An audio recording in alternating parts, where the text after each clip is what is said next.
All right, are we ready to go? I see that we appear to be live. We are live, Mr. Chairman. Very good. My name is Ben Chandler. I'm chairing the Kentucky State Board of Elections July 2021 meeting. I will call that meeting to order now, and we'll start with introductions from our board members, and I will call on them as I see them on my screen. The first one is Lynn Lane. Lynn? Good morning. I'm Lynn Lane, retired Ballard County Clerk, board member. Next is Dwight Sears. Morning, Mr. Chairman. Yes, Dwight Sears, from board member from Pulaski County. Deanna Brangers is next. Hi, Deanna Brangers, a member of Jefferson County. And James Lewis. James Lewis, retired clerk, Leslie County. And Corey Skolnick. Mr. Chairman, Corey Skolnick, member, Jefferson County. Sherry Whitehouse. Good morning, Sherry Whitehouse, member, Bullitt County. And I see Jerry Johnson has joined us. Jerry, are you there? I am here. Good morning. Good morning. We also have Secretary of State Michael Adams. Mr. Secretary, good morning to you. Good morning, Michael Adams, Secretary of State, non-voting member. We have Chris Cockrell, who is the head of the County Clerks Association. Welcome to you, Mr. Cockrell. Good morning, everyone. Good to see everybody. And we've got several members of our staff. Our Assistant Director, Karen Sellers, is on the call. We also have Sheila Walker, Rachel Pointer, and Tom Watson. I believe those are the ones that I see right now. Have I missed anybody? Taylor. All right. It looks like we've got everybody. Oh, I'm here too, Mr. Chairman. Taylor, Yeah. I missed you. Taylor Brown, the lawyer for the council for the board.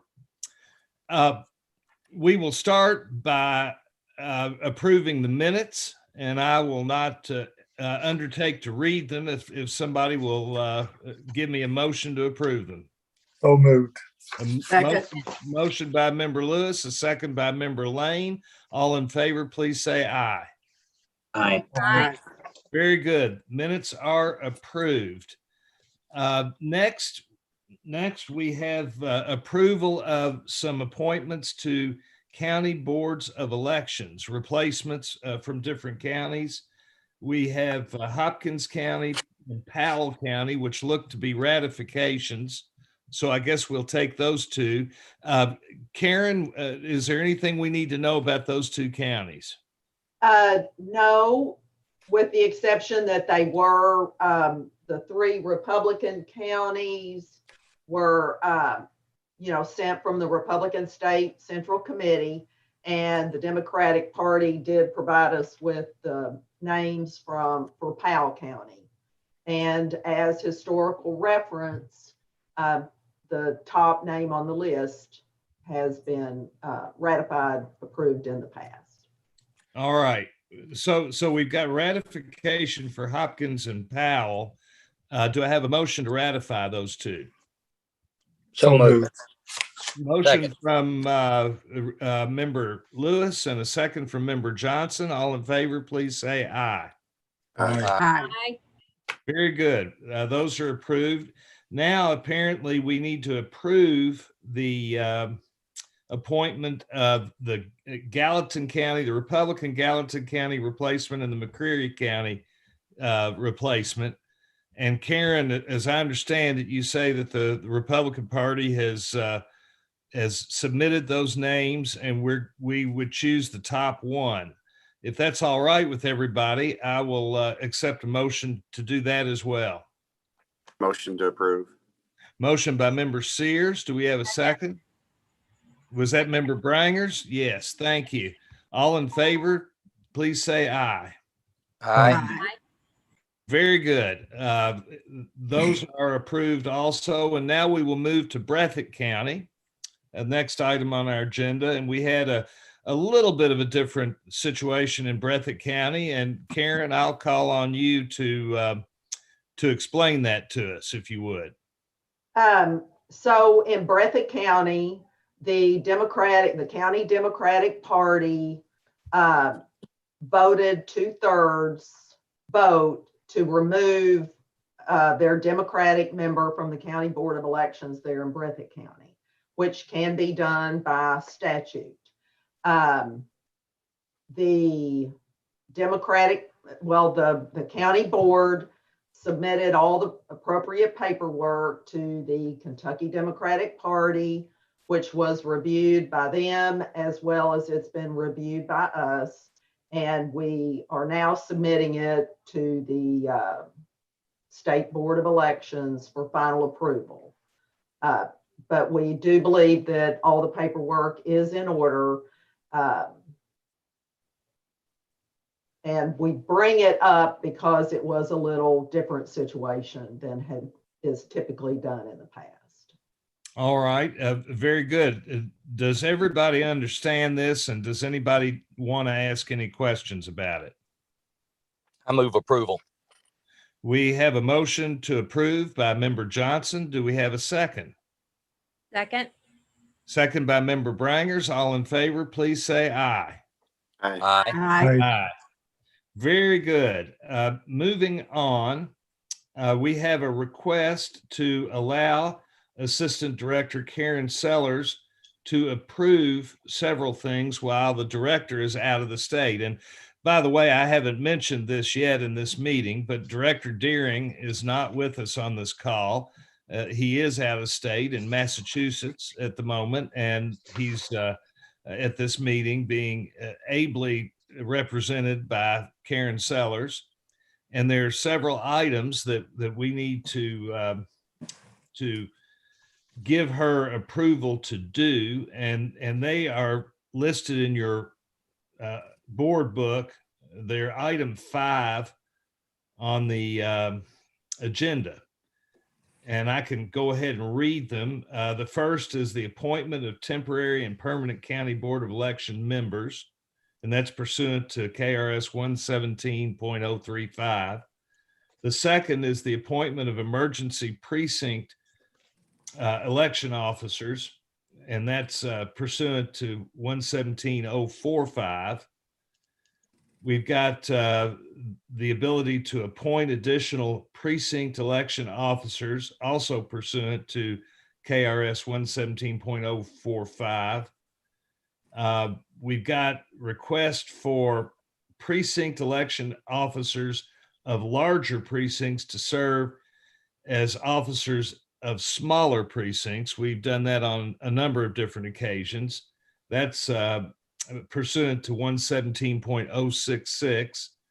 And then we've got the ability to allow her to deal with requests for voter registration data.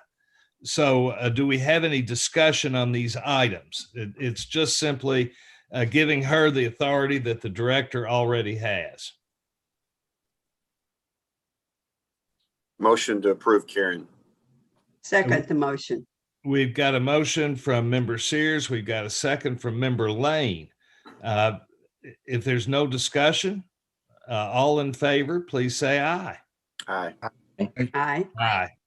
Very good. It's approved. Congratulations, I suppose, Karen. Next item is our financial report from Rachel Pointer. Rachel, good morning, and have at it. All right. Good morning, everybody. On page 18, we have our operating expenses paid from general fund dollars. So these totals are higher in June than other months because of the year-end close in the month of June. So many of our higher ticket items like COT, they're all paid in arrears. So you're going to have there are going to be 2 payments in June to close out the year for May and for June. We also had a larger amount of general funds during FY21 to use towards state match. And since those funds don't roll over into the next year, we used as much as we could that would be applicable towards that state match throughout the year for both CARES and security. Pages 19 through 21 are your individual grant information. In order to conserve some of our security funds going forward, we ended up conserving a total of $619,509 of federal funding. And those were expenditures that were paid for general funding because they were state match applicable and will be filed as such on our future federal financial reports. So you'll see that total on page 20. On page 21, 22, with the use of our general funds as state match, we are able to complete the state match requirement for the CARES Act from EAC. We'll be compiling the remaining information needed from the counties and working with EAC to close that grant. The closeout process does take several months, and so we hope to have that completed by the end of this calendar year. The Coronavirus Relief Fund ended on June 30th of 2021. Our total spent was $6,585,286.45. And all the reporting for this grant has been completed and filed with the Office of the State Budget Director. Pages 24 through 27 are our interest statements for all accounts. On page 26, you'll see information on Fund 130L, which is a restricted fund for use for state match. We were able to use our general funds to conserve $86,623.89 of restricted fund cash and utilize the general fund for those state match payments as well. On page 28 is the summary page for our current balance of all accounts. During the last board meeting, there were some questions about HAVA Title II and being able to use those funds for voting equipment. This grant was originally awarded in 2003 with amendments awarded up until 2011. And because of the age of this, I have requested historical documents from EAC, OSBD, and statewide accounting to review so that we can make sure we have a great understanding of how to move forward. So we are currently waiting on those documents, and I can report as soon as we have those in hand. That's all I've got. Any questions from anybody? Very good. Anybody have questions? Rachel, on page 18, line item 320, there's a significant increase under supplies. You may have touched that, but could you explain that just a little bit? Because it really jumps out if you compare it to the previous months. Sure. So are you talking about the $63,000 transaction down there? Mm-hmm. Okay. So essentially when we paid for the office supplies for one-time use ink pens or any kind of PPE, we used on that last page 26, when I was talking about conserving cash, we originally paid that state match transaction out of our restricted funds, but because we could move those to the general fund at the end of the year, and those general funds would be applicable, we moved them from restricted cash to general fund to utilize that. So those were purchases that were made throughout the year for the CARES Act, but we had to move them at the end of June. So that's why they all kind of hit in June.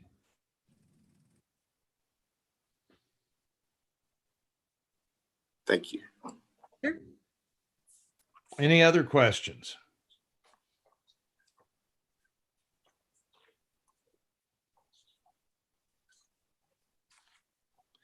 All right, hearing none, let's move just quickly to Chris Cockrell, who is the head of the County Clerks Association. Chris, welcome to you. Nice to have you with us as usual. And I want to apologize for not being able to make the clerks meeting. There was quite a significant weather event right as it was starting, and I just didn't make it. But hopefully next time. I understand it was very, very nice. Well, and I would want to just start out by thanking all those that were able to attend. I felt like it was a good event. Lynn Lane, it was good to see everyone, Karen Sellers, the ones that were able to make it. I just want to say thank you for showing support to the Clerks Association and and go ahead and mark on your calendars.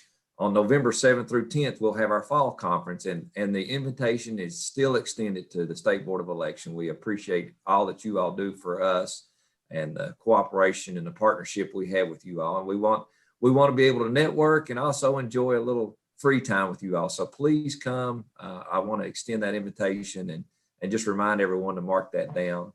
I just had a couple comments from our association. One, I had the honor of representing our Clerks Association at the NACO, the National Association of County Officials, this last week.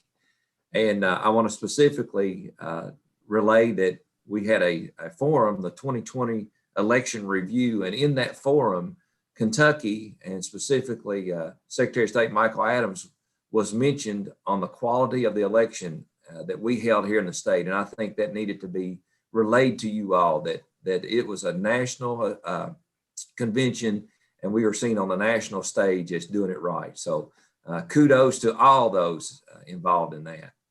And the other item that I would just like to bring forth, just to kind of give you all a heads up, that the Clerks Association, we recognize that there's a gap between the mail-in, ending of the mail-in ballot and the beginning of absentee or early voting.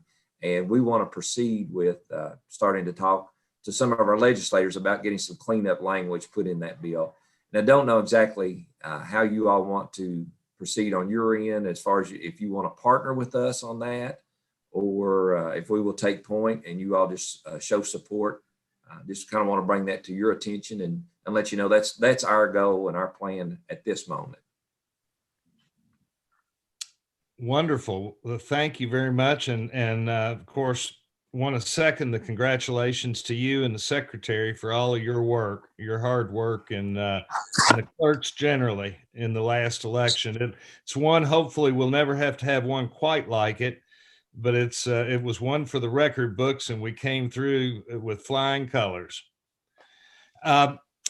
I'd like to, at this point in the agenda, see if it might be all right if we move into executive session. And Mr. Secretary, I'll ask you, because you're next on the agenda. One of our members may have to leave early, and request that we can maybe move on into executive session real quick to deal with a security issue and then come back afterwards. Is that all right with you? Sure, no problem. All right. If I could have a motion to do that, that would be great. To move into executive session. Motion by Member Brangers. Do I have a second? Second. Second. Second by Member Johnson, I think. All in favor, please say aye. Aye. All right, we will move into executive session now. And once we finish, we will return back to live session, a public session. And that shouldn't take too terribly long. So we'll see everybody back then. Thank you.